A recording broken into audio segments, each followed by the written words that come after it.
Hi guys, today we're going to show you, we're out in the shop, we're going to show you how to install a clutch kit in the new General. This is 2016. We'll show you how to take the clutches apart, put the kit back, or install the kit and put everything back together. Alright, so what you're going to want to do is tip your box up so you get a little bit more room. You can actually jack up the machine, and that gets this tire a little bit lower to give you more working space. If you have bigger tires on, that helps you out. Not required, but just makes it a little bit easier. Then from there, remove this or loosen this hose clamp, and then we'll just slide that off, put it down out of the way. And there's about eight or so bolts around the clutch cover. Just remove those. We've done some of this earlier just to speed up the video for you. Remove the bolts, and the clutch cover should come right off.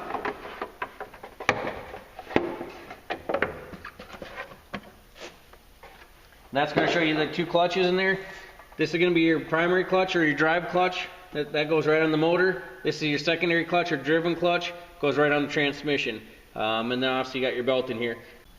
Alright, so what I like to do is get the belt loose on there. You should have a tool like this, either in your toolkit or in your glove box.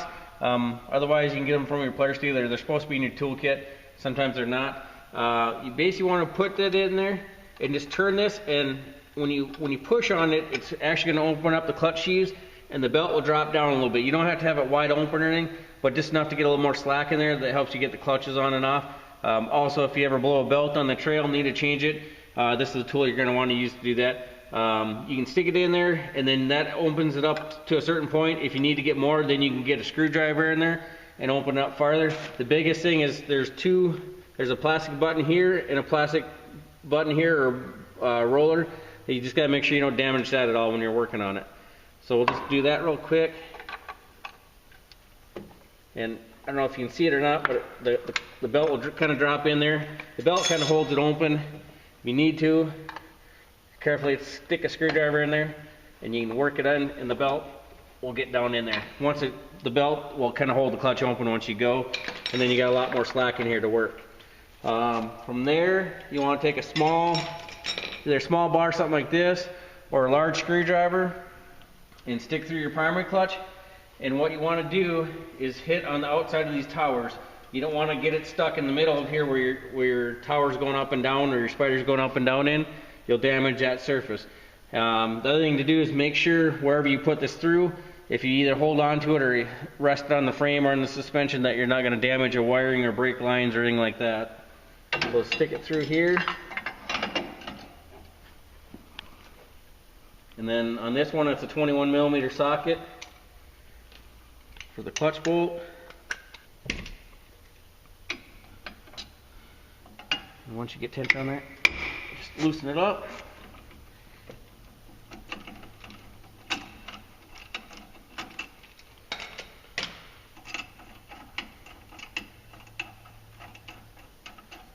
There's usually a couple washers on here, so just make sure you keep track of those. Just leave them on the bolt is usually the best idea.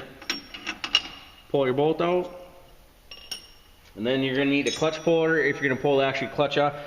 You can actually install the kit without the clutch puller, doing all the stuff right on the machine, but pulling it off, working on it on the bench or the floors makes it a lot easier. To do that, you'll need a clutch puller. This is a PCP8 from EPI. It's our clutch puller. Basically what it does is it threads in the clutch and butts up against the crankshaft and pulls the clutch off. So what you're going to do is thread it in there by hand. You don't normally want to use an impact ring like this. You just want to do it by hand so you don't damage the crankshaft or anything else on it. And then the clutch is going to spin the opposite direction now, so you just got to watch and see where you're going to hit on. Make sure you don't damage anything.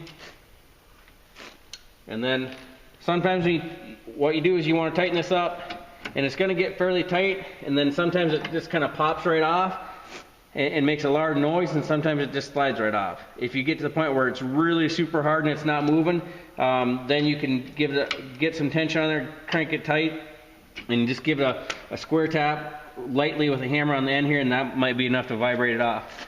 Because they're torqued on, they're pretty tight on these new ones.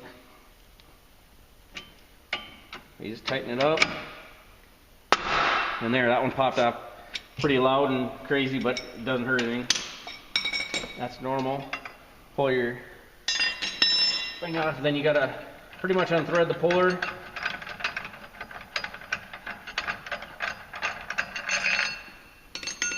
And then you can carefully pull the clutch off, and then you got your primary clutch. Once you get that off, we'll set that aside. And then to get the secondary clutch off, we'll take it off quick with an impact for the video.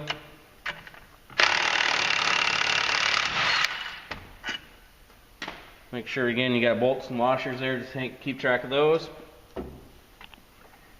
And then one other thing is always you want to keep your clutches and your belt clean. So if you do have oil or grease from your CV joint or your suspension, make sure it's not dragging on that when you pull it apart or put it back together. But then you can just pull it off. Now sometimes these are been a little bit sticky on these. They kind of stick on there. You might have to give them a little tap with a hammer as you're pulling against it. For this new style clutch, they kind of stick on the shaft a little bit more. So if it does get stuck on there, you can actually, sometimes you just pull out on the outer half of the clutch and leave the belt in the other half on there, and sometimes that works out, or just lightly tap on the hammer. But eventually should come off like that. And then one thing to always look at or pay attention to when you pull the belt off is, I don't know if you can see that or not, but it says Polaris and the OE numbers here. And you should have it on there so you can read it from left to right, so the numbers seem normal on there. That way when you put it back on, you put it on the same direction. Anytime you put a new belt on, you always want to put it on that way. And then you just set the belt aside, and then here's your clutch. We'll go take it apart on the bench. Alright, so here's the back side of the clutch. For anybody that's worked on some of the older Polarises, this looks a lot like what's in the 900,000 Razors, but it is a different style. This helix is under spring tension, so as soon as you remove these bolts, it's got tension there, so you really got to be careful. You can't just take it out like you did the old ones. What I like to do is I just break all these loose, which I did real quick, I think, and don't remove them all out. They're loose. And then this is our EPI clutch compression tool, the CCT 510. We'll lock it in a vise. You can mount it to the bench and stuff too if you want. And just slide down the collar. And then just tighten down the nut a little bit.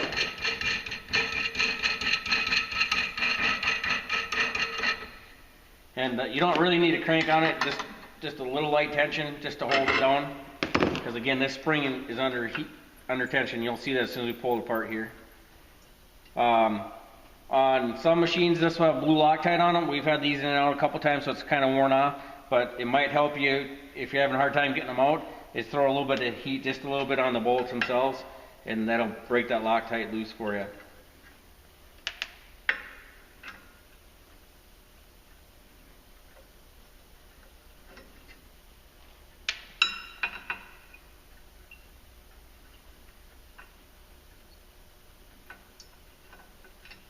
Alright, so once you got all four of those out, you just want to slowly let this out. Again, it's under spring tension, so make sure it doesn't pop up and hit you in the face or anything.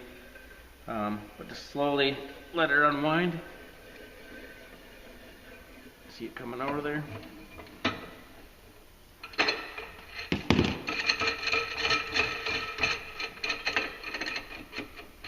Now this tool makes it nice and safe and easy for one person to do the job. And then what you got is you can turn it here. When you take that out, your helix is going to come out, and your spring and everything is already loose. Now there's two things different you'll see with some of the EPI kits compared to the stock one on the General. Is this helix is cut out so it has the engine braking in it. With our new helix, what you'll see is it has a single groove in there. It doesn't have this extra notch cut out. We do that for a couple different reasons. The main effect that's going to have is it reduces the very low speed engine braking. So with this helix in at low speeds you let off, it's going to decel you some, and then all of a sudden it's going to just kind of freewheel, which helps belt life and all around performance. It keeps it from locking up the rear tires on loose traction and stuff like that under braking. So we remove that out of there. One other difference you'll see on the EPI kit compared to the stock one is this spring here has a tab on it that fits into the clutch, and I don't know if you can see it down in there or not. The spring will kind of go in there and fit in there. On the EPI spring, it won't have that. It'll be an open or a normal spring on each side with no tabs. You just put it in there, don't have to worry about it, and you'll be good to go.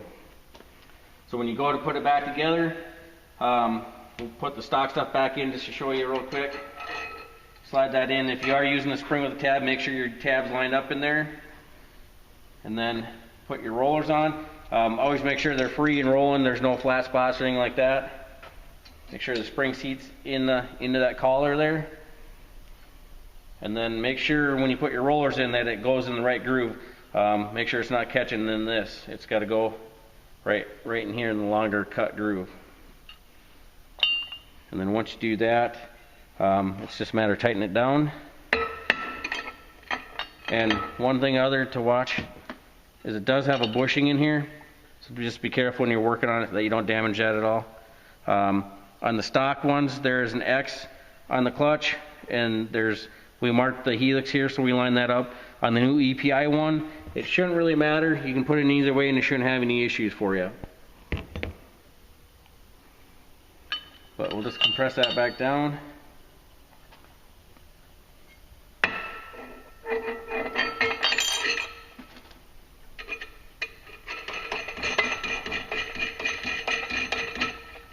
It should go, obviously there's some spring tension, but it should go down pretty freely. If it's all of a sudden binding up or it gets a lot tighter for something, make sure you're not, make sure the roller's in the right spot, you're not catching on something one way or another. And just tighten it down. And once you get close, just kind of make sure you can line up your bolt holes on your helix. Usually what we do is we'd put a little bit of blue Loctite on these, that way they don't back out. We're just going to put it together real quick for the video for you here. But we'll just start this one. I like to line them all up before I get it totally cranked down.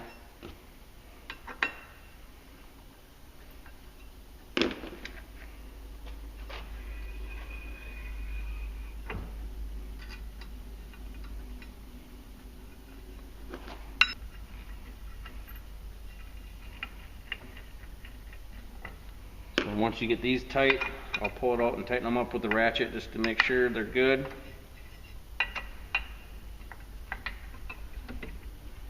Which they should be now. And this will remove from the clutch compression tool.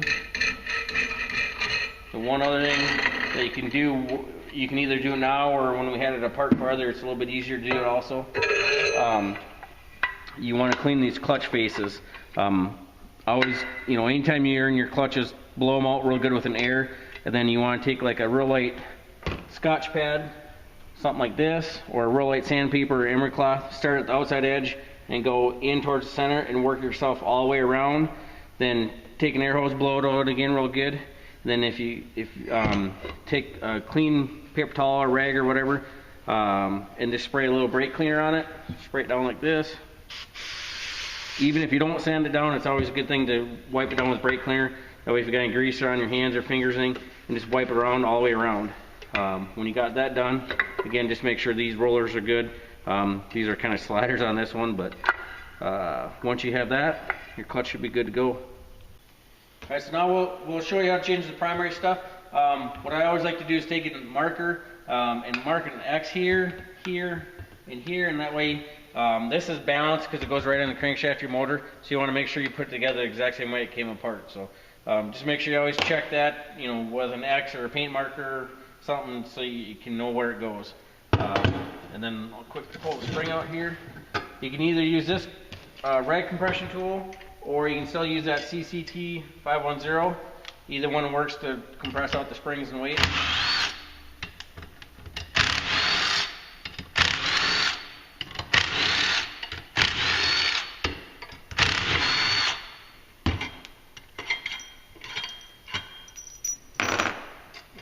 Let this up slowly. If you don't use a compression tool, you want to have somebody hold this down as you compress it, and then have another person take the bolt out, because there's a bushing in here, and if you just take one side out and it gets lopsided with the spring tension, you can damage that bushing and put a mar in there, or booger it up real good and stuff like that. So just be careful with that. Once you pull that apart, to set it aside, Your spring comes in and out. And then to change the weights, just takes an Allen wrench on this side, an 1/8 inch Allen wrench, and a 3-inch or a 3/8 wrench.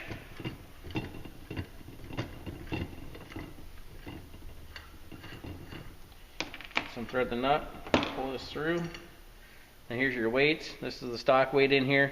One thing, if you are putting an EPI clutch kit in, you'll notice that the weights are going to look different.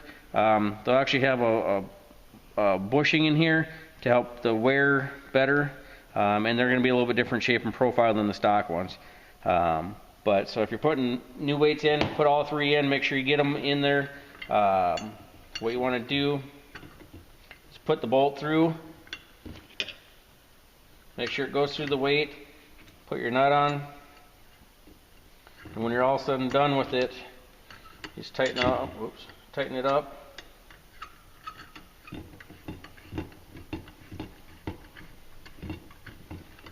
And you repeat the process for the other two. But then you also want to make sure it's moving free, not hanging up, not hitting anything weird or anything like that. But it should pivot nice and freely. The other thing you want to watch, I don't know if you'll be able to get it in there or not, but inside here, right there is a clutch roller. And I'll try to point to it. That should turn nice and free. There shouldn't be any flat spots on it or anything like that. Basically, that's a hardened piece of metal with a fiber bushing on the inside of it. So if you tap on it, it shouldn't move up and down. If it's really sloppy, if you tap on it, that means that inner bushing is worn out and you need to replace your rollers. Also inspect your buttons here. Make sure there's not a whole lot of wear or slop in those. And then the other thing to kind of watch, it's kind of hard to show here, but how much wobbles in the clutch. That'll kind of test this bushing for you. And also this one here, you can slide on without the spring and see how much wobbles out. This one's pretty good, it hardly rocks. And that's what you want, that way everything is moving up and down freely without hanging up and binding up. One other thing, when you have it apart, you want to check your one-way bearing. Depending on your machine, right now all the Generals have EBS on them, so what that'll do is if you're holding the clutch like this, it's going to turn clockwise, but if you go to turn it counterclockwise, it's going to lock up solid, not spin. If it won't spin either way, and it doesn't free spin real quick and easy, but if you just rotate it, you should be able to turn it. But if it doesn't turn, then you're going to have to replace that bearing too. But other than that, the next step would be to clean the clutches just like you did on the secondary, where you take a Scotch pad, emery cloth, real light sandpaper, and just kind of start on the outside edge, work your way all the way around, and just keep going like that all the way around. Do it to this side, and eventually you'll even see these black marks in here. That'll help clean that up, get all the belt glazing off there, but you don't want to leave any deep scars, you don't want to leave any deep scratches.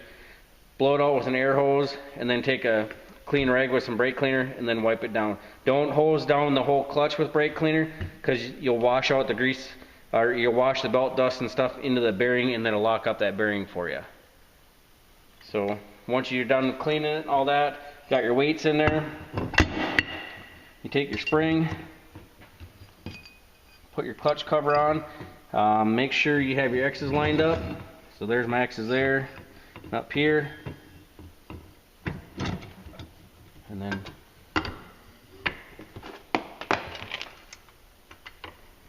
got to be able to compress it. Again, you can use a CCT 510 for it, or this tool, or you can do it by hand, or if you got something else you can rig up, you can do it that way too.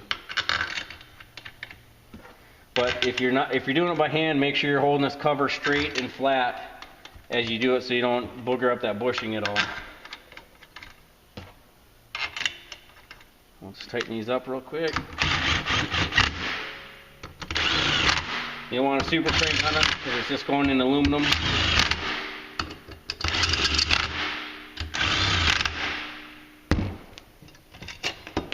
I like to always just kind of put them in there with that, and then check them with a hand socket or hand ratchet.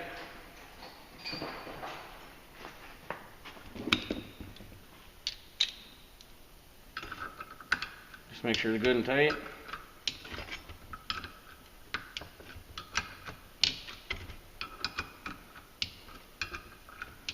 Then you should be good to go. You can take your clutch, it should move up and down like that freely. If your bushings are worn out and it's allowing it to slop, it might bind up, or if your clutch is still really dirty or corroded, you might have some issues and it might not work out like that. So you may at least want to push on it, make sure everything's working, functioning, and then we'll put it back on the machine. Alright, so now we're going to put the secondary clutch back on the machine first. Again, it kind of sits loose here. You know, it kind of slides back and forth or comes in and out. Sometimes when you've had them apart and put them back together, the splines inside here can move around a little bit. It might not be 100% centered up. So sometimes when you go to put it on the shaft, it binds up a little bit more than it, you know, it just doesn't slide on easy. So sometimes you got to work a little bit on the shaft. We'll try it here and see what happens. Sometimes it goes right on, and other times you got to fight a little bit more. But you got to make sure that you're lined up on the thing, and you got to have usually got to have one of the gears so it doesn't free spin on you. And then it should kind of just go on there like that. Usually, if you can see about that much of the shaft, you should be good to go. So it's just a matter of putting your clutch bolt in, torquing that to 40 foot-pounds. Let's do it real quick here to show for the video. So torque that to 40 foot-pounds. When you do that, then you can put the belt back on. Remember, the belt on this one, you want to make it so you can read the numbers, or if yours is on backwards for whatever reason, make sure you put it on the same direction it came off. So then you're good. And to do that, again, watch out for any grease or oil or anything that might be around in here, because you don't want it on the belt, because that'll slip the belt and wreck your belt. But slide the belt around the clutch and get it in there. Then you can use your clutch tool. You want the belt to sit a little bit down in the secondary, just enough so you can get enough slack to put the primary on. And that should be enough there. So now we're going to throw the primary clutch back on the machine. Again, so it's just a matter of putting it on there. You're going to lace it through the belt.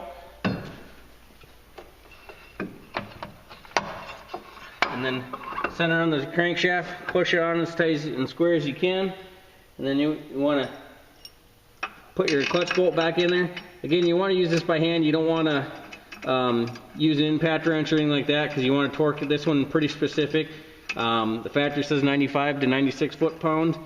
If you go more than that, it's going to be really hard to get off the next time you go to service it.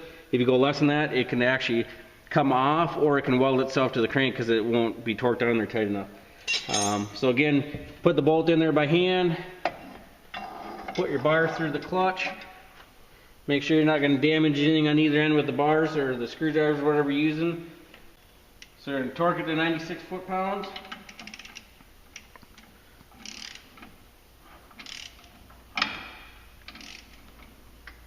And if it's easier, you can have another person try to hold that. I like to rest it against the frame or part of the frame where it's not going to damage anything. And you torque it 96 foot-pounds, and then remove your bar. Then what you want to do is put the machine in neutral.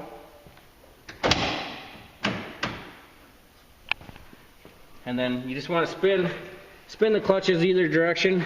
Usually if you go backwards, it resets the belt. That way you got your belt tension correct, and when you go to take off first time, it doesn't slam and jerk as hard.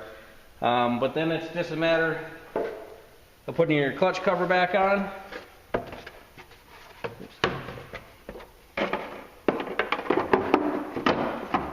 Putting your bolts in there. Make sure you put on your bend tube, and you're pretty much ready to go.